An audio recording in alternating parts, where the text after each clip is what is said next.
Muy buenos días. Gracias por la invitación. Parto decepcionándolo de inmediato. No tengo idea de lo que va a pasar. No sé, y muchos dicen, bueno, pero alguna luz. Chile yo creo que se enfrenta a una enorme encrucijada. Una encrucijada con causas que vienen hace mucho tiempo, que yo creo que es un proceso que va a durar bastantes años y por lo tanto es difícil ver el final. Cuando hablo de final es cuando las cosas se empiezan a sentar y tenemos una nueva realidad. ¿Y por qué se ha producido todo esto? Porque nunca fuimos capaces de combatir los síntomas. Los problemas hay que combatirlos, y la gente de empresa lo sabe, cuando comienzan, porque después son enormes. Y siempre hay que estar, el buen administrador, ¿no? Siempre está atento a las pequeñas cosas, aunque a alguien lo acusen de excesivo, aunque a alguien lo acusen de ser una persona que se preocupa de cuestiones que son minucias. Yo me acuerdo cuando bajo el gobierno de Ricardo Lagos existió este asunto de los sobresueldos. Sí, ganaban muy poco y por eso le pasaban en pillete una suma en un sobre. Lo grave fue que el director del Servicio de Impuestos Internos dijo que los sobresueldos no pagaban impuestos. Cuando el principio general es que todo ingreso genera impuestos, toda renta genera impuestos. Y así comienzan las cosas. ¿Quién fue el primero que dio bonos sin que haya una causa específica, sino que son bonos que se producen cada año? Andrés Velasco. Y progresivamente esto se fue deteriorando. Tiene que ver con agotamiento del sistema, tiene que ver con malestar, tiene que ver con cambio generacional, con una profunda mutación cultural, con la pérdida de competitividad de la economía chilena, con promesas incumplidas, eso de igualar la cancha, de que el mérito era lo importante, por sobre el origen social y por sobre el patrimonio económico. Tiene que ver con no respetar las reglas de la competencia, con la promesa de que seríamos pronto un país desarrollado, cuando todos sabemos que la distancia entre Chile y el mundo desarrollado y de muchos países ha ido creciendo. Y esta es la verdad. Nosotros estamos lejos del mundo desarrollado y estamos cada vez más lejos. No dimos el gran paso, porque ese gran paso, el paso siguiente, necesitaba mucho trabajo, mucho rigor, mucho esfuerzo para la generación siguiente, no para nosotros. O posiblemente se necesitaba una vocación, esa de ser un gran país. Hay muchas causas. No son motivos de esta charla, pero quiero decir que este es más o menos el ambiente en el que estamos. Posiblemente también sea la crisis del concepto de nación. Yo me aventuro a decir que la derecha, que dio el golpe de Estado en 1973, ha sufrido ahora una derrota cultural muy importante, más allá del plebiscito. Yo creo que el plebiscito no es una victoria de la derecha, porque estamos en un término de ciclo, el ciclo que se inició en 1973, y hoy día hay un cambio de dirigencia, un cambio normativo que se va a producir, porque ustedes comprenderán que si hace 5 años todavía se hablaba de los coroneles de la UDI, hoy día parece una cosa como kafkiana hablar de eso, una cosa que no tiene ningún sentido. Hay muchos que respiran, y yo creo que aquí hay varios, que podrían respirar aliviados con el asunto del plebiscito. Yo diría que es verdad, la izquierda chilena sufrió la peor derrota, yo creo que en su historia. Es cierto eso. Porque nunca había tenido la posibilidad la izquierda de armar constitucionalmente el país de acuerdo a su visión. Allende no tuvo nunca esa posibilidad, jamás. Y por lo tanto, esta posibilidad, esta alternativa es la que se fumó. Y ocurre que esta convención constitucional se había entrelazado con el gobierno que había sido elegido, de manera que programa de gobierno y constitución era una sola cosa. O sea, tener gobierno y además tener asamblea constituyente y armar una constitución para que el gobierno la aplicara, esa es la gran derrota, es una derrota gigantesca. Pero también, si le hubiesen sacado 7, 8 cosas a la Constitución, posiblemente habría sido aprobada. Por eso la derrota es tan tonta desde ese punto de vista. Faltó visión. hubo voluntarismo político. ¿Saben que en abril de este año estaba ganando la prueba? En todas las encuestas. Y el vuelco se produjo básicamente con la plurinacionalidad y con el aborto. Ahí comenzó el vuelco. Y esto está absolutamente medido. Una tontera, ¿para qué colocar el aborto en la Constitución? Y por último, la plurinacionalidad, si es que la querían, podía llegar después. Voluntarismo político. Un mes y medio antes del plebiscito se sabía que ganaba el rechazo. Absolutamente, nadie lo dudaba. Salvo en La Moneda, salvo Gabriel Boric, Carol Cariola, o en el Parlamento, o Camila Vallejo, o Giorgio Jackson. O sea, un voluntarismo impresionante. Y todo esto auspiciado porque Gabriel Boric se transformó además en el principal jefe de campaña de la PROEU, con una presidencia e incumpliendo con sus deberes institucionales del Contralor, de Jorge Bermúdez. Yo creo que va a quedar para la historia la nueva vara en materia de presidencia que fijó el Contralor General de la República, desgraciadamente. Solo 2 instituciones en el proyecto constitucional salían indemnes, por si acaso. Una de las que se discute mucho en estos días, Ministerio Público, y la otra, Contraloría General de la República. A la Contraloría General de la República no se la tocaba. Y si ustedes hacen algunos links, entenderán, a lo mejor, la reacción del Contralor. En materia constitucional, solo una observación para graficar la derrota. Son varios los que sostenían que el régimen político, que era lo realmente importante, establecía la posibilidad del copamiento de la institucionalidad por un sector político con una evidente deriva autoritaria. Esto era lo más importante, el resto podría haber venido después. Y por eso ha dolido tanto la derrota en sectores del Frente Amplio y principalmente del Partido Comunista. Y hay un dato.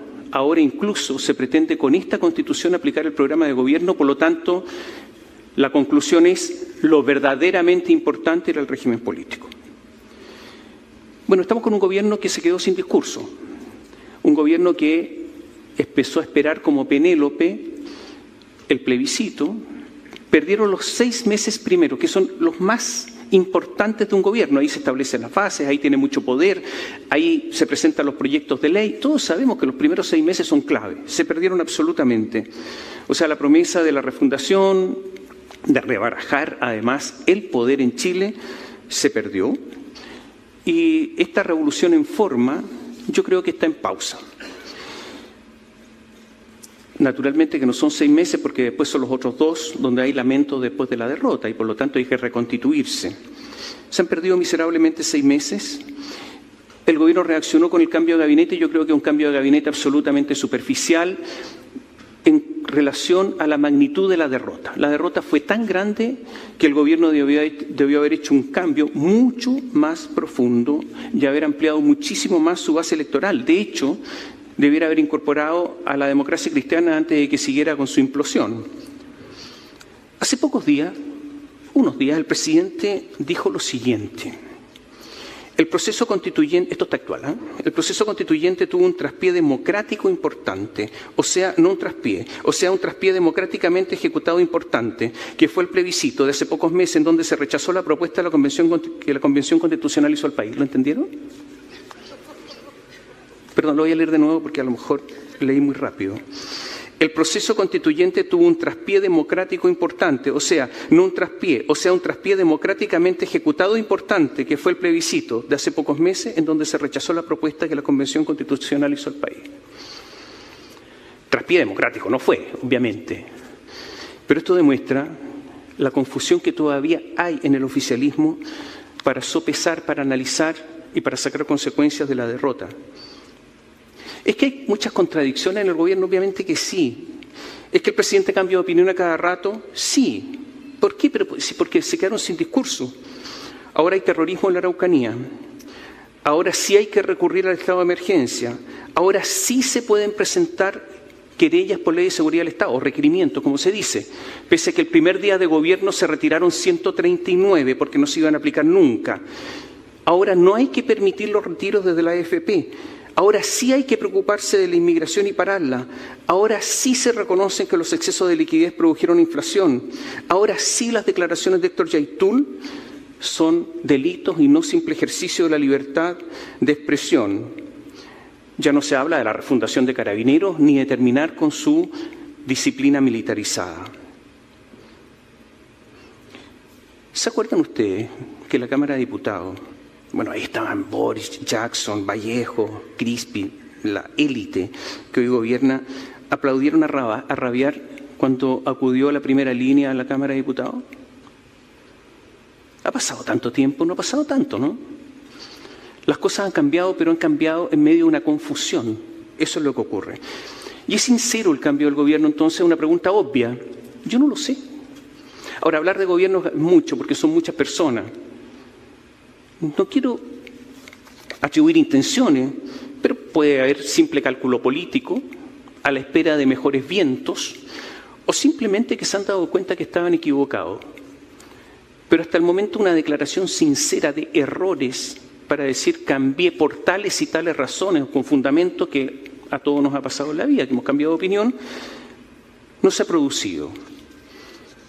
¿Es necesario esta memoria corta para repetir lo que ya sabemos? Sí, porque hay una confusión enorme en estos momentos. El problema es que hace rato, como les decía, que estamos en una decadencia, y esa decadencia tiene que ver con la anomia. Efectivamente, no estamos cumpliendo las reglas, y no las estamos cumpliendo hace rato. Puse el ejemplo bajo el gobierno de Ricardo Lagos. Por lo tanto, el asunto no es un asunto de la primera línea, del estallido social, de la violencia. Es un proceso largo de decadencia. Decae el crecimiento hace rato, decae la inversión hace rato, hace años que estamos con déficit fiscal y la anomia de los economistas, porque no se cumple con la regla fiscal. Existe y no se cumple. Entonces, cuando se reclama a algunos de anomia porque no pagan el pasaje del Transantiago, a otros niveles también hay anomia.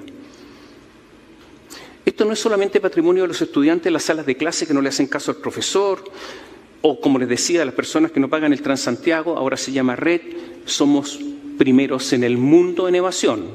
O sea, ese es el nivel de anomia en materia de transporte público en nuestro país. O de los que pasan a la vista de todos con luz roja. Si alguien va a Santiago es impresionante, todos pasando con luz roja, muchos, y da lo mismo. Tampoco hay partes por eso, obviamente. También hay anomia de los que fundaron universidades y lucraron cuando la ley claramente establecía que no había que lucrar. Es verdad que hay muchas licencias médicas, pero hay muchas, y por salud mental, como se decía recién, que son correctas, pero está lleno de licencias médicas falsas. ¿Ustedes han visto al colegio médico actuar firmemente contra esos médicos que permiten todo esto, o contra las personas que se benefician porque obtienen esta licencia? Para nada. Anomia, hace rato. Tampoco hubo reacción, y se lo digo a los penquistas, acerca de aquellos médicos que los encontraron robando para el terremoto del 2010, ¿o no? ¿Qué reacción hubo? ¿Social? Eso es anomia también, porque hay una anomia social. Y no es casualidad, y ¿saben qué? Miren también la decadencia a niveles de los equipos de gobierno. Miren, acuérdense, para algunos que son más viejos, el primer gabinete de Elwin con los últimos gabinetes. No lo quiero centrar en este gabinete, sino que incluso los gabinetes del gobierno anterior, la calidad. Salvo algunas excepciones que justifican la regla, la calidad de los intendentes, la calidad de los jefes de servicios públicos, la calidad de los dirigentes empresariales, de los rectores universitarios, perdón, me incluyo, de la gente que está en los medios, de los directores de medios, me incluyo yo también. Algo pasa. Y no es casualidad que pese al enorme impacto tecnológico de los últimos años, nunca habíamos tenido una revolución tecnológica tan profunda como en los últimos años, la productividad chilena vaya a la baja. ¿Qué pasa? Capital humano versus tecnología. Se netean en Chile. Pero si eso es una cosa extraordinaria. También es parte de la anomia decir que hay terrorismo en la Araucanía y decir que no van a aplicar la ley antiterrorista porque es ineficaz, pero tampoco proponer algún cambio a esa ley para que sea eficaz. Esto no ocurre en un país normal. Todos los países con cierto nivel de violencia tienen ley antiterrorista, pero nosotros no queremos tenerla. Esto no es normal y no pasa nada. Y aunque puede ser inconveniente decirlo, también hay anomia en los tribunales de justicia, en el Ministerio Público. Voy a decir algo que es inconveniente a lo mejor, pero ¿alguien entiende que los tribunales laborales, más allá de todas las faltas y violaciones a la ley laboral que existen, un sector obtenga un 90% de casos en que vence el sector de los trabajadores? Y no digo que no haya violaciones a la ley, pero en un 90%, ¿o es que los tribunales laborales se han transformado en órganos de redistribución de la riqueza? Y si es así, es anomia porque no aplican las normas. Y eso ocurre también en el Tribunal Constitucional. Se dieron cuenta que ya nadie habla del Tribunal Constitucional porque les molestaba, simplemente porque el presidente Boric nombró a 2 nuevas juezas que no saben mucho de derecho constitucional, entre paréntesis, y se acabó el problema porque ahora tienen mayoría. ¿Para qué decir el Ministerio Público? Los fiscales de flagrancia no van a los lugares en que se han cometido delitos. ¿Se acuerdan ustedes casos de infantes de Marina que le dispararon a un mapuche en la provincia de Arauco? ¿Saben cuánto tiempo se demoró en ir al fiscal al lugar del suceso? ¿Alguien sabe? Fue una noticia nacional, ¿no? 1 semana. Esto es un escándalo. Así está funcionando esto. Anomia, al final. No cumplimiento con las normas. ¿Qué flagrancia? ¿De qué están hablando? Es cierto que hay algunas luces que están surgiendo, ¿eh? No quiero ser injusto. Se acaba de acoger un recurso de protección en Concepción en contra de un juez. Esto es inédito. O sea, la Corte de Apelaciones de Concepción, a su criterio, estableció que un juez de garantía dictó una resolución en que cometió arbitrariedad. Y es cierto que se acaba de dictar un fallo por la tercera sala de la por la Corte Suprema, donde no estaba el juez Muñoz, entre paréntesis, a lo mejor por lo mismo, en que se ordena el desalojo por usurpación de un terreno, de un par de parcelas, dos terrenos que están juntos en Reñaca. Se dictó el viernes. Y ahí hay una luz de que posiblemente esto comience a mejorar. Chile, yo creo que no tiene mejor capital humano que Argentina, que Brasil, que Colombia. ¿Qué es lo que nos distingue? El orden. El orden en un continente desordenado. Nos distingue o nos distinguía la previsibilidad, cierta honestidad. El orden renta mucho. Pregúntenle a los suizos. ¿Es que los suizos tienen más historia que otros países? No. ¿Es que tenían más riqueza que otros países? No. El orden renta mucho. En Suiza nadie llega atrasado. Pero ya no somos ordenados, o sea, ya perdimos la ventaja, ya no somos previsibles, ya no somos tan honestos. Gabriel Boric ha repetido una frase mucho, pero la repitió recién hace algunos días de nuevo. Dijo, refiriéndose a Latinoamérica, o nos salvamos juntos o nos hundimos por separado. ¿Chile necesita Latinoamérica para no hundirse? ¿Algunos de ustedes saben qué pasó con el COVID en África? ¿Alguien sabe por acá? ¿No? No se preocupen, yo tampoco. Es que a nadie le importa África. Esa es la verdad. Vean ustedes los medios internacionales. Hay pocas noticias de África. Bueno, para nuestra desgracia, un poco más arriba está Latinoamérica. No es casualidad que Estados Unidos durante más de 2 años, casi 3 diría yo, no haya tenido embajador en Santiago. Porque no les importa, porque dejamos de importar. ¿Y cuál es la característica de Latinoamérica? Desde el Río Grande hasta Punta Arenas, bueno, somos el continente del narcotráfico. Si eso es lo que ha pasado acá. El continente de la inseguridad y de la falta de Estado. El continente de la falta de proyectos. Miro eso, y eso no significa no tener vínculos, no tener comercio, pero o nos salvamos juntos o nos hundimos por separado. ¿Será verdad todo esto? Yo lo dudo. Como también dudo de la política exterior turquesa, porque no sé, no tengo idea de qué es lo que he tratado de verlo, pero no llego. Es posible que en medio de todo este desorden, y de esta hay una decadencia evidente, hay una falta de rigor progresivo, es que hayamos caído en lo que muchos economistas llaman la trampa de los países con ingresos medios. Somos un país lejos de los centros del poder, con enormes problemas logísticos, con escaso desarrollo tecnológico, con capital humano medio, pero que llegó a tener el ingreso per cápita más alto de América Latina. Ahora ha sido superado por Panamá y vamos a ser superados dentro de poco por Uruguay, con el PIB per cápita más alto de América Latina, con una evidente desigualdad, pero no la mayor desigualdad, como decía el embajador Velasco en Madrid, no es cierto, de América Latina, eso no es verdad. Ha ido progresivamente bajando, pero con desigualdad. La trampa de los ingresos medios ocurre cuando ya existe la convicción de que el trabajo está ya hecho, está terminado, que el recorrido ya es suficiente y que lo que tenemos que hacer es simplemente repartir. Por eso, hace rato renunciamos al crecimiento, por ejemplo. No fue tema bajo el gobierno de Bachelet, 2.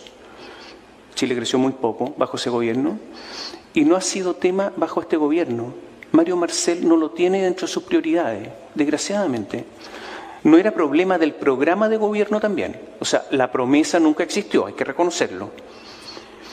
El tema es que si no hay crecimiento, hay que repartir lo que hay. Esto es tan así que el próximo año vamos a tener el peor crecimiento de América Latina. Va a crecer más Haití, va a crecer más Bolivia, todos van a crecer más. Desde Estados Unidos hasta Argentina. Y a nadie le importa. ¿O a alguien le importa? A nadie. Un ministro de Hacienda, yo sé que va a estar mañana acá, pero son los hechos. Un ministro de Hacienda con esas cifras debería estar muy preocupado y hablar de eso y presentar políticas, un plan económico para eso. No lo ha hecho. ¿Por qué? Porque no interesa. Porque estamos en la trampa, pues. En la trampa, incluyendo el ministro, pues. Caímos absolutamente redondos. Yo quiero recordar que para la crisis subprime, cuando terminaba el primer gobierno de Bachelet, estaba de ministro de Hacienda Andrés Velasco, el último año el crecimiento del gasto público fue un 17%, fue extraordinario, porque Chile tenía plata. Hubo algunos problemas ahí, no es motivo de esta charla, pero ya, dicho eso, 17%. Hoy ya no tenemos plata.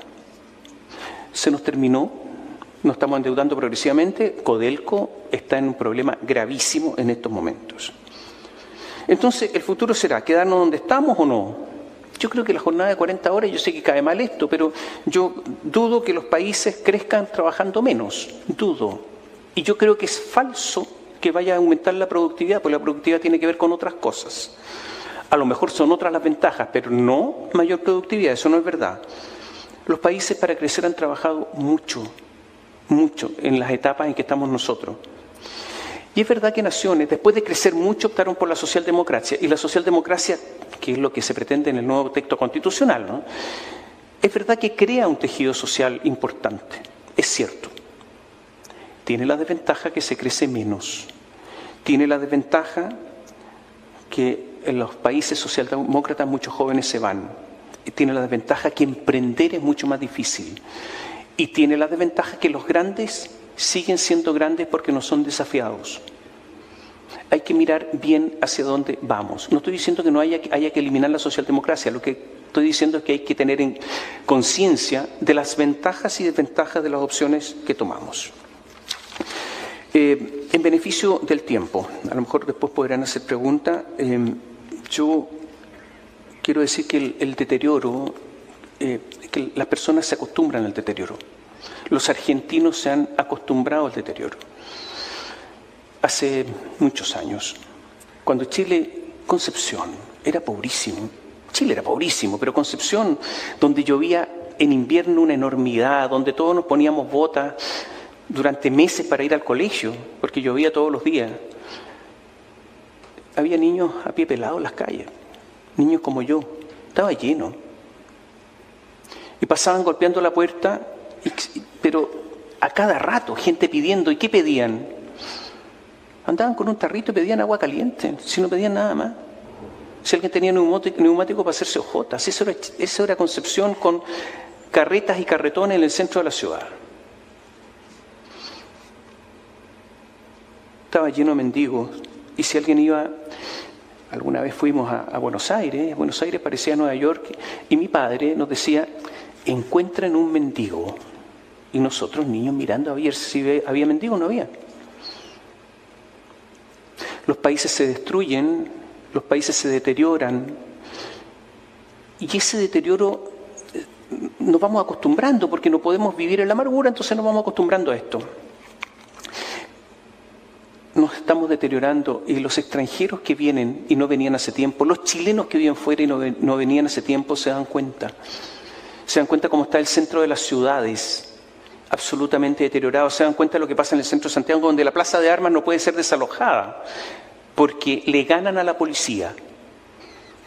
Y porque la alcaldesa Hirasi Hasler ahora dice, porque ella dijo que había que democratizar los espacios públicos, ahora dice que requiere, como una comentarista, porque ella forma parte del gobierno, que hay que desalojar y que pide ayuda. En beneficio del tiempo. Rápidamente, ¿estamos en el tiempo? Ya, en beneficio del tiempo. En Chile se ha producido, en todo esto se ha producido un enorme cambio cultural. Y yo creo que esto tiene que ver en parte con la destrucción de las familias. Las familias chilenas están absolutamente destruidas. Las madres están abandonadas, tienen que trabajar, cuidar a sus hijos, y esto no va. En segundo lugar, el gran fracaso educacional chileno. El presupuesto educacional chileno se ha duplicado varias veces en los últimos años sin resultados. Esto es un fracaso enorme, porque nadie se preocupaba además de la formación de profesores. El cambio cultural es tan gigantesco que tiene que ver con la globalización, tiene que ver con la educación, tiene que ver con las familias, pero yo les paso un dato. Las personas, por ejemplo, que se identifican con la comunidad LGBT+, creció de 5,1 a 12% en 4 años. Esto es un cambio cultural. ¿Qué es ser chileno hoy? ¿No sería bueno que nos hiciéramos la pregunta, ¿qué significa que seamos chilenos?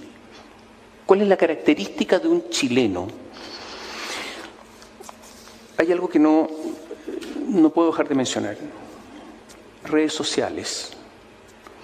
Se habla poco de esto, y se lo explico. Somos de los países en el mundo que estamos más expuestos a las redes sociales, que estamos más tiempo sometidos a las redes sociales. ¿Por qué? Porque a Chile llegó el teléfono celular muy rápido y el de tecnología muy rápido, el de alta tecnología. Y mucha gente tiene teléfonos celulares de alta tecnología, muchísimo, la mayoría.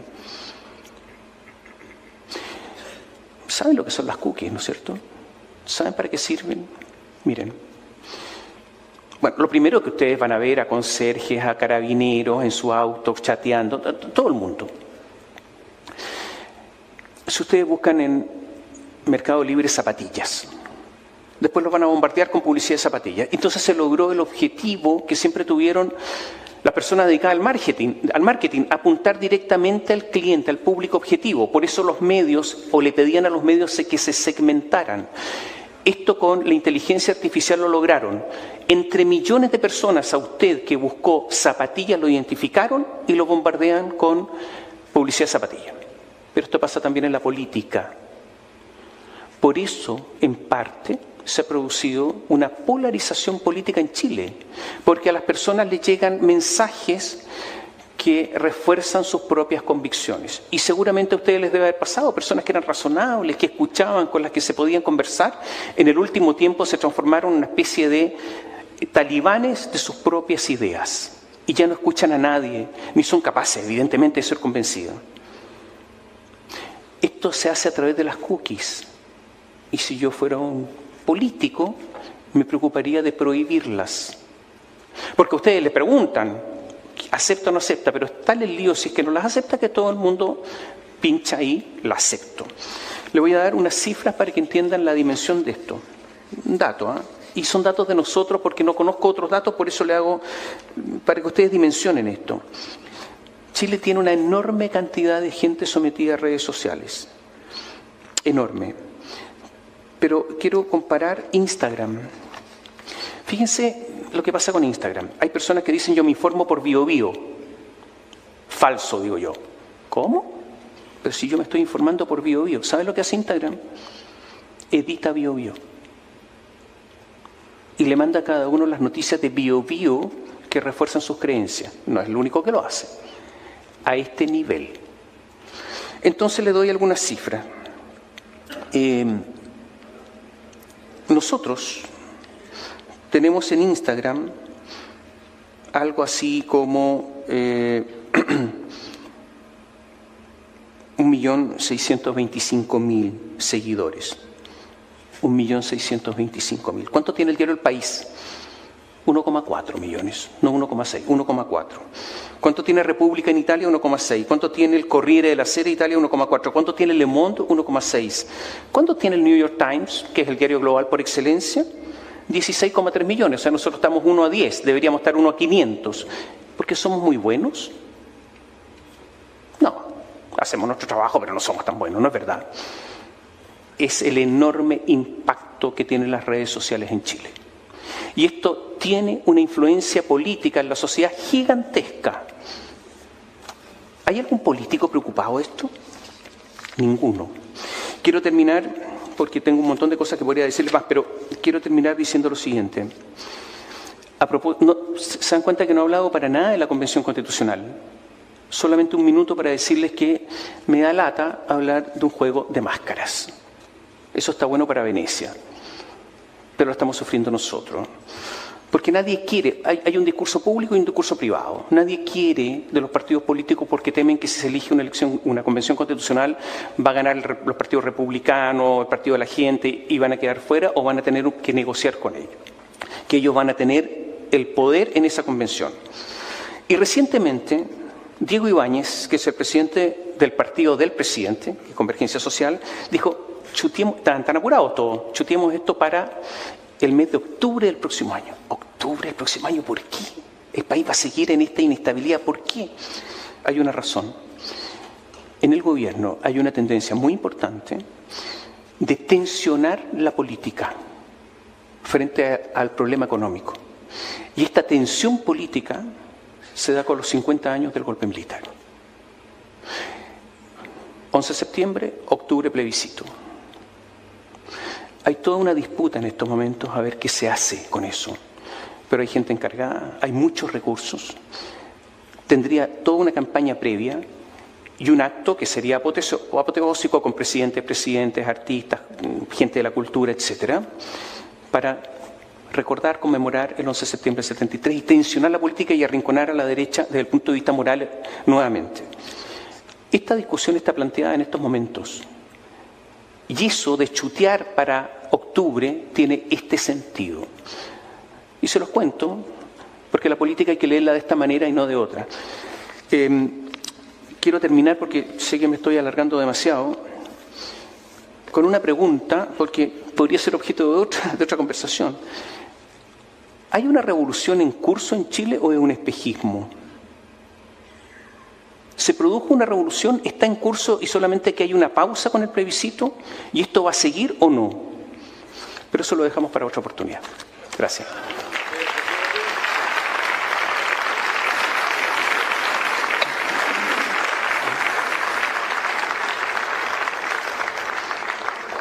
Bueno, justamente curioso, ¿no?, que termines en la alusión de la revolución, porque si uno rescata las palabras famosas de Danton, la revolución se come a sus hijos, decía, en alusión en la Revolución Francesa a cómo todos aquellos insignes líderes finalmente sucumben. ¿Profetizas algo similar? ¿La historia se repite? ¿Profetizas algo similar? ¿La historia se repite? ¿Boric es hijo de la revolución y se lo también comerá la propia revolución? Bueno, alguien dijo que la historia... Mira, esto es muy raro, porque a mí me gusta entrevistar y no ser entrevistado, pero está bien. Es una conversación. Sí. Imagínate que estamos con tapas y una copa de vino. Mira, la historia no se repite, se parece, como dijo alguien. No sé si se repite, pero el ser humano es el mismo. El ser humano no cambia tanto en su esencia. Si alguien lee las cartas de Cicerón, hay como 150, uno de sus amigos, donde no pretendían que fueran conocidas y que llegaron a nosotros menos mal, uno se da cuenta que la condición humana no cambia tanto. Yo creo que se repite un poco. Es verdad que en la Revolución Francesa prácticamente todos fueron devorados por la revolución, y yo creo que aquí también va a pasar si es que la revolución sigue su curso. De hecho, lo hemos dicho antes, hace rato que lo venimos diciendo, que las dirigencias son devoradas por las revoluciones y las excepciones son pocas. Fouché fue uno de ellos. Este personaje increíble, revolucionario en parte, pero que después se entendió muy bien con Napoleón, ¿no?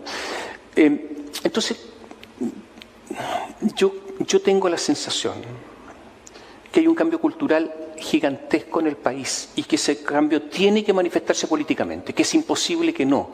Y por último, porque hay una generación que se está muriendo y otra que progresivamente va siendo mayoría. Y ese cambio cultural yo creo que va a cuajar en algún momento en normas y en un estilo de vida distinto. Ahora, si eso beneficia, si eso provoca crecimiento, no, eso es otra discusión. Pero el cambio cultural ya viene y todas las personas que trabajan con gente joven lo saben muchísimo, lo saben muy bien. Hay otros intereses, otras jerarquías de prioridades y otra visión de Chile. Pongo un ejemplo, para la gente que es más antigua, año 1978, casi guerra con Argentina, dictadura militar de Pinochet. Por sobre las banderías políticas, había muchos chilenos dispuestos a ir a pelear, muchos. Si pasara una situación igual, no, pongo una pregunta más complicada. ¿Iría todo el ejército a pelear? Yo no lo sé, y lo digo con conocimiento de causa. Buen alcance. Y mi último alcance solamente, no quiero ser autorreferente y poco elegante, pero efectivamente hago esta pregunta a título personal porque en lo que va de gobierno, más allá de su ausencia notable aquí en Herede, es la primera vez que, y lo decía el gobernador, un presidente en ejercicio, además de regiones, no visita la región. ¿Qué lectura haces? Perdón, no te escuché bien. Es la primera vez que un presidente, en lo que ya va de ejercicio de gobierno, no visita la región, más allá de la ausencia aquí. ¿Qué lectura haces? Mira, tampoco visitaba la Araucanía. No es la única, fue a la Araucanía recién. Yo creo que la región del Biobío ha perdido peso político también. O sea, mirémonos a nosotros mismos. Nosotros tenemos la costumbre en Latinoamérica de siempre echar la culpa a otros. Yo creo que la región del Biobío tuvo una pérdida muy importante con la escisión de la región de Ñuble, muy importante. Y es una región que hace ya rato que no tiene peso en Santiago, en el centro del poder, con su representación política. Cuando hablamos de decadencia, simplemente recuerden quiénes eran nuestros representantes hace algunos años en el Congreso, en el Senado. Estaba Mariano Ruiz Esquide, estaba Mario Río, estaba Arturo Frey, estaba Eugenio Cantuarias, estaba José Antonio Viragallo. Hemos caído, no tenemos peso y nadie escucha a la región, esa es la verdad. Pero eso es culpa también de nosotros, porque tenemos malos representantes en general. No quiero personificar a nadie, pero es evidente que además del centralismo oprobioso que hay en nuestro país, nosotros hemos hecho las cosas más o menos nomás, no muy bien. Tomás, un placer escucharte. Gracias. Un fuerte aplauso para Tomás. Muchas gracias.